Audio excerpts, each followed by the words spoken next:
আমি চলে না আপনাদের মাঝে আবারও আসলাম জাস্ট এই ন্যাচারাল ভিউটা দেখানোর কারণে।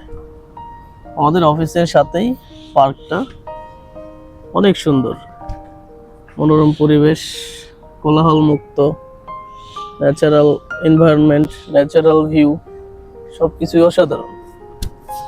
আমার কাছে অনেক ভালো লাগে। যখন মনটা খুব খারাপ থাকে তখন আমি এই ভিউ এসে, এই পরিবেশ এসে বসে কিছু সময় একে একে নিজের সাথে কথা বলি, পরিবেশটা দেখি, চারিদিকে গ্রিন, খুব সুন্দর লাগে। যখন আমার মনটা ফ্রেশ হয়ে যায়, ভালো হয়ে যায়, তারপর আবার আমি আমার কাজে ব্যাক করি। আপনাদের দেখানোর জন্যই ভিডিওটি করা। এই সুন্দর পরিবেশের পার্কটা আপনাদের কাছে কেমন লাগলো কমেন্টসে জানাইতে ভুলবেন না। ধন্যবাদ।